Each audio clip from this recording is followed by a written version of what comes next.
ஆகாதது எதுவும் இல்லை, உம்மால் ஆகாதது எதுவும் இல்லை.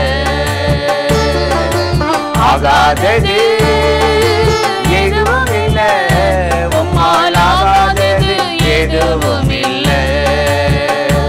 அகிலம் அனைத்தையும் உண்டாக்கி ஆளுகிறீர், அகிலம் அனைத்தையும் உண்டாக்கி ஆளுகிறீர். ஆகாதது எதுவும் இல்லை, உம்மால் ஆகாதது எதுவும் இல்லை.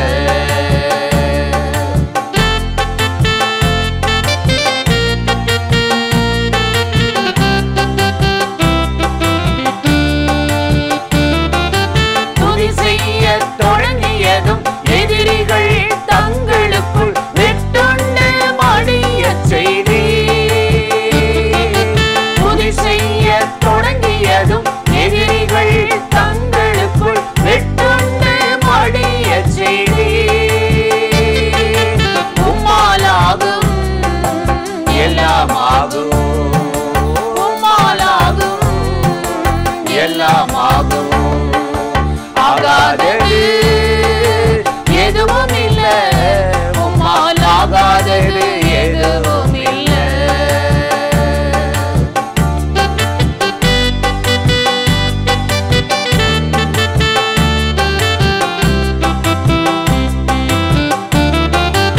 அலங்கார வாசலிலே அலங்கோல முடவனென்று நடந்தானே இயேசு நாமத்தில்.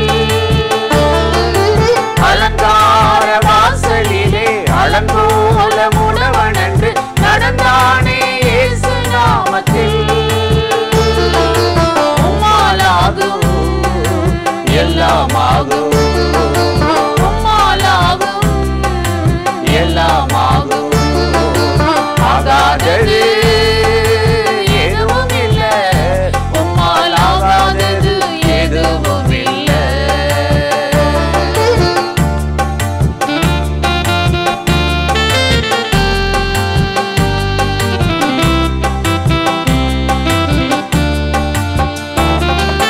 கோலும் கையுமாக பிழைக்கச் சென்றார் யாக்கோப்பு, பெருகச் செய்தீர் பெருங்கூட்டமாய். கோலும் கையுமாக பிழைக்கச் சென்றார் யாக்கோப்பு, பெருகச் செய்தீர் பெருங்கூட்டமாய். உம்மாலாகும் எல்லாமாகும், உம்மாலாகும் எல்லாமாகும். ஆகாதது எதுவும் இல்லை, உம்மால் ஆகாதது எதுவும் இல்லை.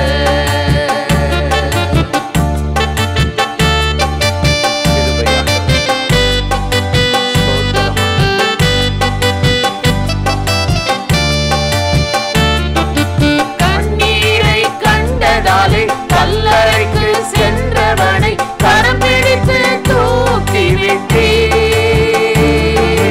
கண்ணீரை கண்டதாலே கல்லறைக்கு சென்றவனை கரம் பிடித்து தூக்கி விட்டீர். உம்மாலாகும் எல்லாமாகும், உம்மாலாகும் எல்லாமாகும்.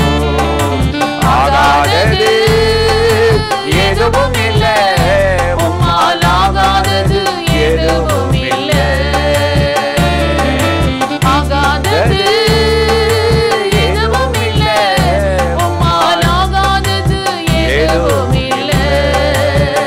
அகிலம் அனைத்தையும் உண்டாக்கி ஆளுகிறீர், அகிலம் அனைத்தையும் உண்டாக்கி ஆளுகிறீர்.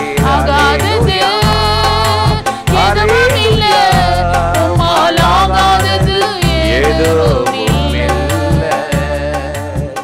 பிரியமானவர்களே, ஆண்டவராகிய இயேசு கிறிஸ்துவின் நாமத்தில் இந்த காலை நேரத்தில் இயேசுவை தினம் பார்ப்போம் என்ற இந்த நிகழ்ச்சி மூலமாக உங்களை சந்திப்பதில் மிகுந்த மகிழ்ச்சி அடைகிறேன். செப்பனியா 3ஆம் அதிகாரம் 20ஆம் வசனத்தில் நாம் வாசிக்கிறோம். பிற்பகுதியில், நான் உங்கள் சிறையிருப்பை திருப்பும் போது பூமியில் உள்ள சகல ஜனங்களுக்குள்ளும் நான் உங்களை கீர்த்தியும் புகழ்ச்சியுமாக வைப்பேன் என்று கர்த்தர் சொல்லுகிறார் என்ற வார்த்தையை நாம் வாசிக்கிறோம்.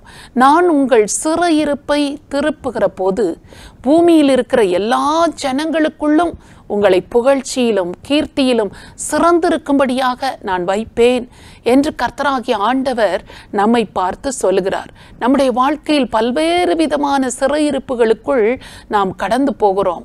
ஆண்டவரை பின்பற்றுகிறவர்கள் வாழ்க்கையாக இருந்தாலும், ஆண்டவரை பற்றி அறியாதிருக்கிறவர்கள் வாழ்க்கையாக இருந்தாலும், எத்தனையோ விதமான பாடுகளில் சிறைப்பட்டவர்களாக நாம் வேதனையோடு கூட வாழ்கிறவர்களாக இருக்கிறோம்.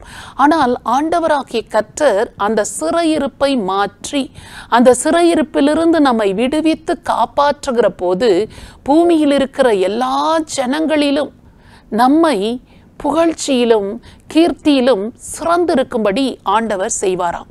வேத புத்தகத்தில் உசியா என்ற ராஜாவை குறித்து நாம் வாசிக்கிறோம். இந்த ராஜா தேவனை தேட மனது இணங்கி இருந்தான் என்று சொல்லி நாம் வாசிக்கிறோம்.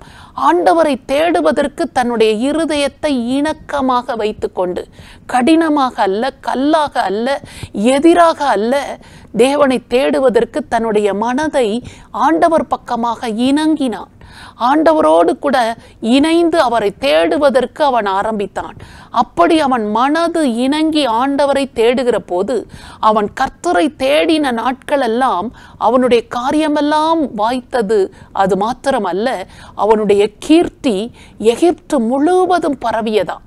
அதனால் தான் ஆண்டவர் சொல்லுகிறார், உன்னை கூட பூமியில் எல்லா ஜனங்களிலும் இருக்கிற எல்லா மக்களை காட்டிலும் உன்னை புகழ்ச்சியிலும் கீர்த்தியிலும் சிறந்திருக்கும்படி நான் செய்வேன் என்று ஆண்டவர் சொல்கிறார். இந்த உசியா ராஜாவை போல தேவனை தேடுவதற்கு நாம் மனது இணங்கி ஆண்டவரை தேடுகிறவர்களாக மாறுகிற போது நம்முடைய வாழ்க்கையிலும் ஆண்டவர் சிறையிருப்புகளை மாற்றி நம்மையும் புகழ்ச்சியிலும் கீர்த்தியிலும் சிறந்திருக்கும்படியாக செய்வார்.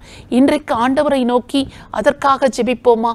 ஒருவேளை சிறையிருப்பில் நாம் அகப்பட்டிருக்கிறவர்களாக நாம் காணப்பட்டாலும், ஆண்டவரை தேடாமல் இதுவரை மனம் போன போக்கில் போய்கொண்டு வழி தப்பி தவறான பாதைகளில் வழிகளில் நடந்து போனவர்களாய் இருந்தாலும், ஆண்டவர் அந்த சிறையிருப்பை திருப்பி நம்முடைய பாவங்களையும் அக்கிரமங்களையும் நமக்கு மன்னித்து பூமியில் இருக்கிற எல்லா ஜனங்களை பார்க்கிலும் புகழ்ச்சியிலும் கீர்த்தியிலும் நம்மை சிறந்திருக்கும்படி, நம்மை அவர்களை காட்டிலும் கீர்த்தியாக இருக்கும்படி தேவனாகிய கர்த்தர் நம்மை வைப்பார் என்று ஆண்டவர் நமக்கு சொல்லுகிறபடியினால் அவரை நோக்கி பார்த்து அந்த மாதிரி கிருபைகளை ஆண்டவர் எனக்கு தர வேண்டும் என்று சொல்லி ஜெபிப்போமா?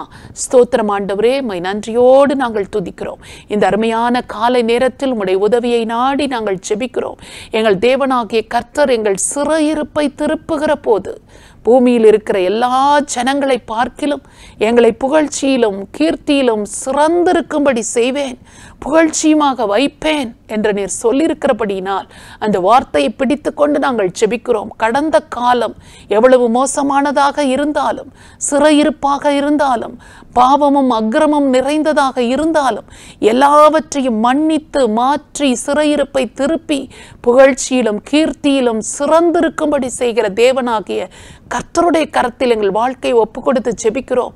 கர்த்தராகிய தேவனை தேடவும் ஆண்டவரே, அதற்காக நாங்கள் மனது இணங்கி ஆண்டவரை பற்றி கொண்டு வாழவும் எங்கள் ஒவ்வொருவருக்கும் உதவி செய்வீராக. உசியா ராஜாவுடைய வாழ்க்கையில் கீர்த்தி எகிப்து தேசம் முழுவதும் பரவினது போல ஆண்டவரை எங்களையும் கீர்த்தியிலும் புகழ்ச்சியிலும் சிறந்திருக்கும்படி வைத்தருளும்படியாக உம்மை நோக்கி நாங்கள் ஜெபிக்கிறோம். இயேசு கிறிஸ்துவின் நாமத்தில் ஜெபிக்கிறோம் நல்ல பிதாவே, ஆமென். இந்த நிகழ்ச்சி உங்களுக்கு மிகுந்த ஆசீர்வாதமாய் இருந்திருக்கும் என்று நிச்சயமாய் நாங்கள் நம்புகிறோம். நீங்கள் பெற்ற நன்மைகளை எங்களோடு கூட பகிர்ந்து கொள்ளலாமே, மற்றவர்களிடத்திலும் சொல்லுங்கள். ஆண்டவராகிய கர்த்தர் உங்களை ஆசீர்வதிப்பாராக. ஆமென்.